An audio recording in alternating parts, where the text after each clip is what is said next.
ഇടവേള ബാബുവിനെതിരെ north police കേസെടുത്ത വാർത്ത കൂടി വരുന്നുണ്ട്. 376 വകുപ്പ് പ്രകാരമാണ് കേസ്. അമ്മയിൽ അംഗത്വം നൽകാം എന്ന് പറഞ്ഞ് പീഡിപ്പിച്ചു എന്നാണ് പരാതി. അതിലാണ് ഇപ്പോൾ കേസെടുത്തിരിക്കുന്നത്.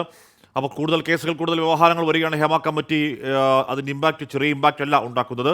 വിഷ്ണു സുരേഷ് തുടരുന്നു. വിഷ്ണു, ഇടവേള ബാബുവിനെതിരെ കേസ് നേരത്തെ പ്രതീക്ഷിച്ചിരുന്നതാണ് ആ പരാതിയുടെ അടിസ്ഥാനത്തിൽ. അപ്പോൾ കേസ് വരുന്നു, കൂടുതൽ പ്രമുഖർക്കെതിരെ, സിനിമാ മേഖലയിലെ കൂടുതൽ മുൻനിരക്കാർക്കെതിരെ കേസ് ഉണ്ടാകുന്നു. വിഷ്ണു,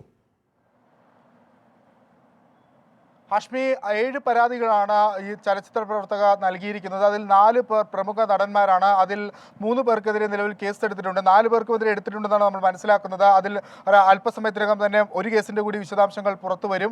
ഫോർട്ട് കൊച്ചി പോലീസ് മറ്റൊരു കേസ് കൂടി രജിസ്റ്റർ ചെയ്തിട്ടുണ്ട്. ഇപ്പോൾ ഏറ്റവും ഒടുവിലായി ഇടവേള ബാബുവിനെതിരെ നോർത്ത് പോലീസ് കേസ് എടുത്തിരിക്കുന്നു. 376 ജാമ്യമില്ലാ വകുപ്പ് പ്രകാരമാണ് കേസ് എടുത്തിരിക്കുന്നത്. അമ്മയിൽ അംഗത്വം നൽകാമെന്ന് പറഞ്ഞ ഫ്ളാറ്റിലേക്ക് വിളിച്ചു വരുത്തുകയും ഈ ഡോക്യുമെന്റുകൾ ഒപ്പിടുന്നതിനിടയിൽ തന്നെ കടന്നു പിടിക്കാൻ ശ്രമിക്കുകയും ചെയ്തു എന്നുള്ളതാണ് ഇടവേള ബാബുവിനെതിരെ ഈ വനിതാ ചലച്ചിത്ര പ്രവർത്തക നൽകിയിരിക്കുന്ന പരാതി. അതിൽ കൃത്യമായ സമയവും സ്ഥലവും അതെല്ലാം അവർ വിശദീകരിച്ചിരുന്നു.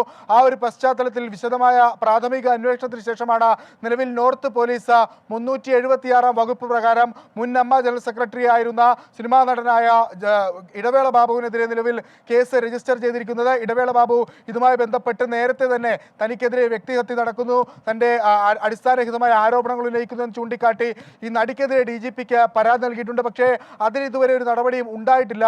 എന്നാൽ ഇടവേള ബാബുവിനെതിരെ നിലവിൽ ഈ നടി നൽകിയ പരാതിയിൽ നോർത്ത് പോലീസ് കേസെടുത്തിരിക്കുന്നു എന്നുള്ളതാണ് ഏറ്റവും പ്രധാനപ്പെട്ട വാർത്ത.